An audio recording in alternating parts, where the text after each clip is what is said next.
One thing you will find out in life is that most people generally don't care about truth. Today, we're talking about the difference between debating versus arguing.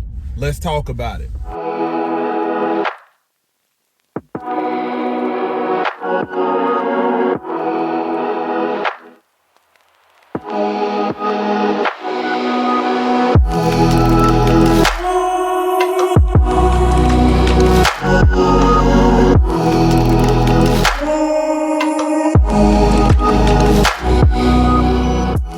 All praise to the Most High Yah Shalom. Thank you for tuning in to another Righteous Spirit-filled episode.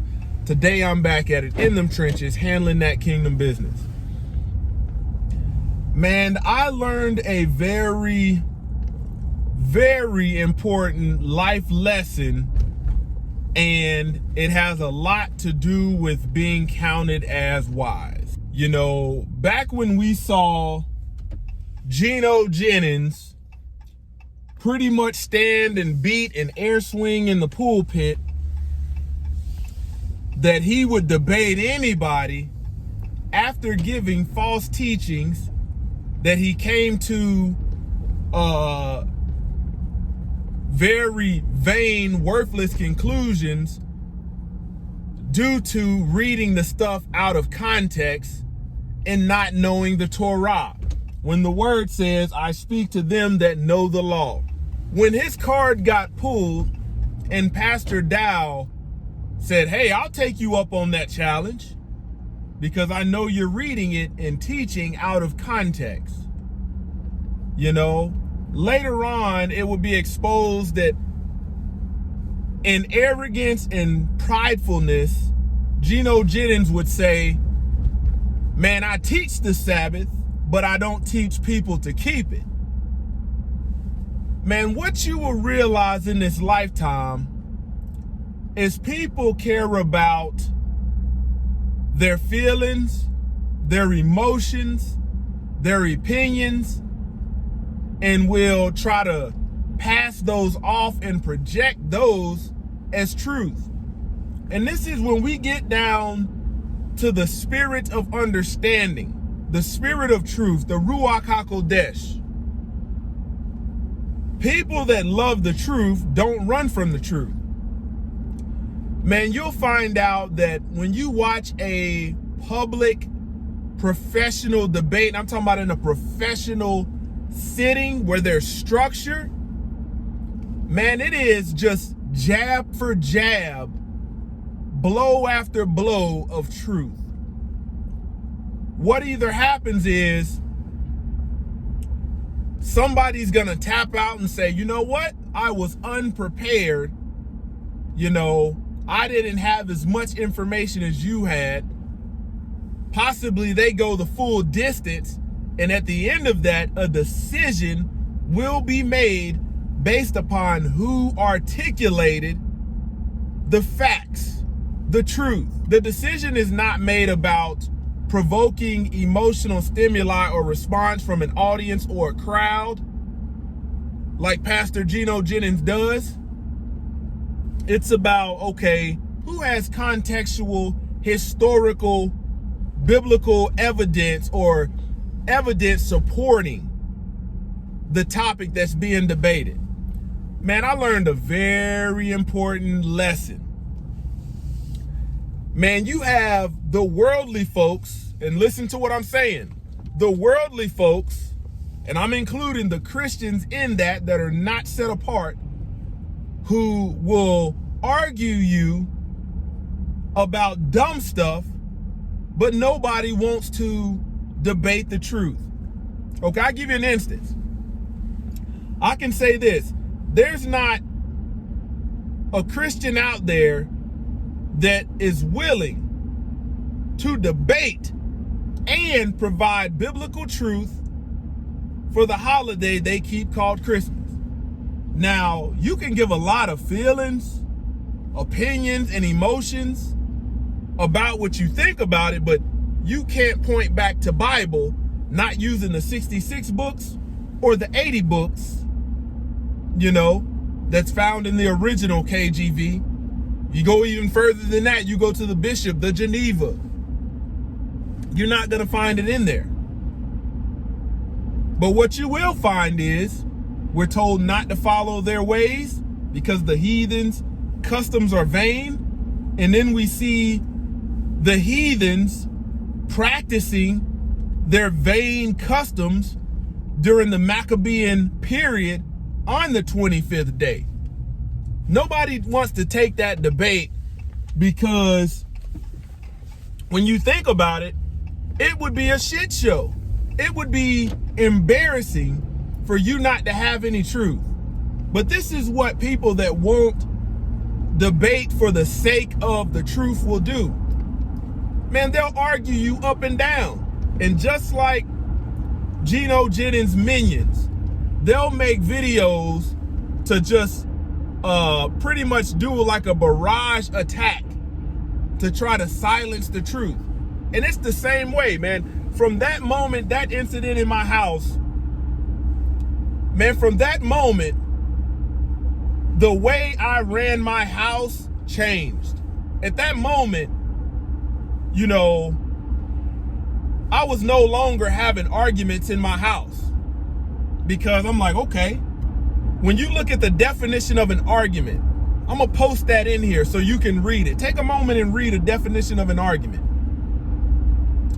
And when you think about how people will waste your time with an argument, a lot of it being emotions, opinions, feelings, no deep research has been done, but yet will waste your time wanting you to engage in this emotionally charged conversation, but not a lick of truth will come out of it. So even in my house, when there's moments to where my wife probably wants to start an argument, she now knows that probably starting an argument with him out of my emotions, me being the husband, is not a good idea because my husband spends a lot of time studying. Or my wife will experience a barrage of truth, realizing that, damn, man, my husband has been studying stuff that I didn't know he knew. You know, when it comes to understanding, here's another one, emotional intelligence. Oftentimes, you have women that will make videos and content about emotional intelligence and a man requiring it when they don't have it themselves, when they can't define what emotional intelligence is. Nobody wants to debate, you know, and get down to the truth. They just want to barrage people with their opinion. They just want to barrage people with their opinions that they formulated in their own wicked ass mind and have passed off as truth. At the end of the day, we're going to get judged by truth. When you look at Messiah, Yahshua HaMashiach, or Jesus the Christ, okay? When we look at this biblically, he didn't argue with anybody. What you see was more of a debate style. The hypocrites would levy a charge or a stance against him, and he would defend what they were saying with truth. Wasn't it? It wasn't what we see today where people are getting loud, obnoxious, can't maintain a certain type of bearing, a certain type of calm, a certain type professionalism. No, that's not what we're seeing. But when we look at it biblically, Messiah would pretty much barrage them with truth. He would barrage them with truth that they claim to know. And what happened? Oftentimes when this happened, they would leave out offended after being called a hypocrite. Messiah wasn't calling them a hypocrite to be mean. He was calling them a hypocrite because they didn't realize that they were being hypocritical. They didn't realize that they were unrighteously lawless, even though they had all these man-made laws. Think about that. They were often offended. You got people biblically in places of worship that Messiah, that as it was his custom, he went in there to teach them. And when they heard the truth, they were offended. And because of that, not many people were healed. You got to understand, man, in these last days, you got to be willing to stand for truth. And if you're not willing to stand for truth, chances are you probably stand for bullshit. Pardon my French, but you stand for a bunch of nothing. What you realize when people have feelings, opinions, and emotions, it's usually selfish and self-centered. So you got to think, man, as a husband, as a leader, it's my job to deliver truth where there is no truth.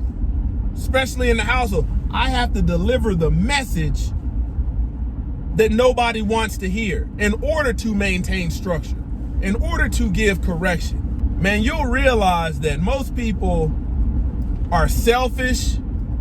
Most people are battling some demonic spirits that cause them to open their mouth about stuff that they probably shouldn't speak on.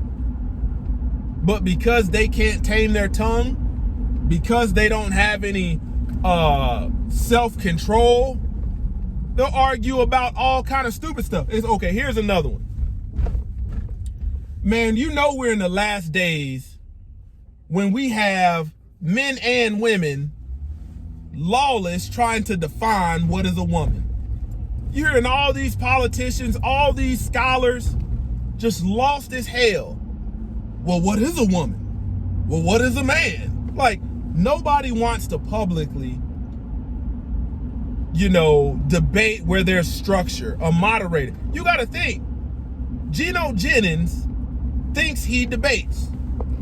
Go watch 5 debates, professional structured debates, and then go watch one of what he calls a debate. And you'll realize it's the furthest thing from a debate. And Shep said it. Man, a moderator is his worst nightmare. And that's why that man moved on to trying to debate and air punch and do all this entertainment and antics in the pulpit instead of taking a challenge that he asked for. Got to remember, Shep Dow didn't call him out. No, Pastor Geno Jennings said he'll debate anybody on the topic of biblical marriage. And when his card got pulled, he pretty much took the role of a woman. He pretty much took the role of a woman that has no truth. And it's not like the debate was about foolishness. It's not like the debate was for entertainment. No, it wasn't about that. When Shep pulled his card, after he said, hey, he was the toughest and had the truth, no, it's about loving the truth, getting to the truth. Here's another one that gets me. Most Christians aren't willing to debate because when you pin them down with truth, you know what their go-to is? It's not a heaven or hell issue. That's their go-to. You talk about Christmas, not a heaven or hell issue. I beg to differ, it's idolatry. Easter, it's not a heaven or hell issue. I beg you to differ. That's idolatry. There's so many topics that when you pin somebody down with the truth and they're used to running rampant with their feelings and emotions, they're gonna have some kind of excuse that has nothing to do with the topic at hand. You gotta think. The topic that Geno Jennings said he would debate everybody on or anybody on was biblical marriage, marriage and divorce, or multiple wives, after saying all of a man's wives are going to hell, something like that. But guess what they did? Here's the truth. Geno Jennings didn't respond with saying, I'll take the debate. No, he responded by having his minions point out everything else that had nothing to do with the debate. That's a coward. And in my house, my wife now knows, hey, if you come to me with some foolishness that's coming from somewhere wicked and ain't got no truth in it, hey, you're going to leave with your head down, but you will receive the truth. And that's a standing order in my house. That's a standing order. It's a painful truth, but it's a standing order.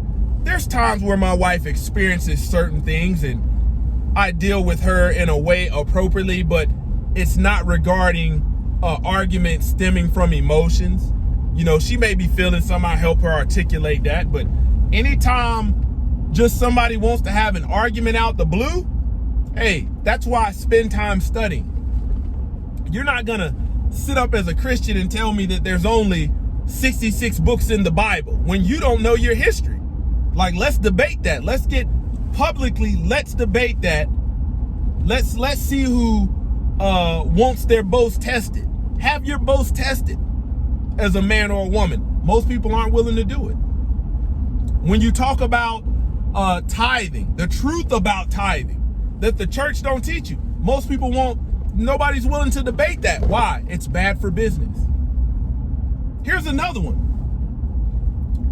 There's not one Christian out there, one believer that thinks that the law is done away with that's willing to debate it. Because here's where the hypocritical statements come in. What are you doing present day today talking about that sin? This is sin. This person is in sin. They're a sinner.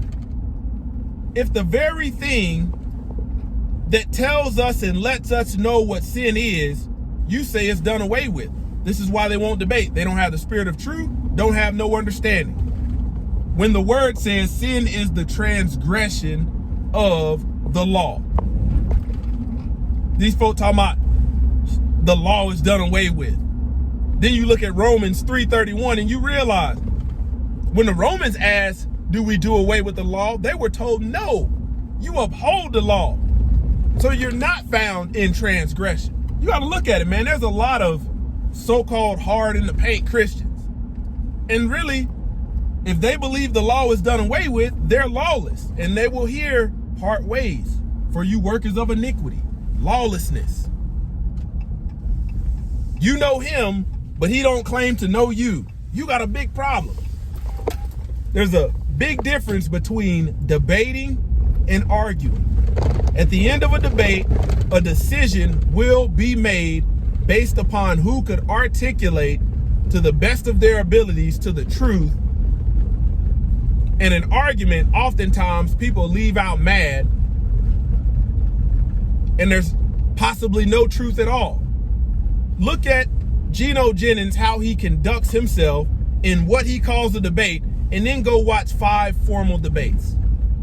He doesn't stand a chance because all of those antics and trying to overtalk, even if he goes to somebody else's church, he brings an audience with him and he still does the same antics that would not be allowed in a professional debate where the moderator is unbiased.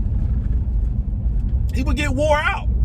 And he's proven by him saying he would debate anybody, it's opened him up to all kind of body shots of truth because people took a deeper look into what he actually teaches. I'm not saying everything he teaches is bad, but I will tell you this, from a man that has told you that he does not keep Torah, he has no business standing flat-footed saying he will debate anybody when he knows he will tuck tail like a coward. Because you can go get somebody that has the spirit of understanding, the Ruach HaKodesh, and has been keeping Torah, and they'll wear him out righteously, just like Messiah did the Pharisees. Closer to Yah Ministries, kicking that thing gun barrel straight. Wow.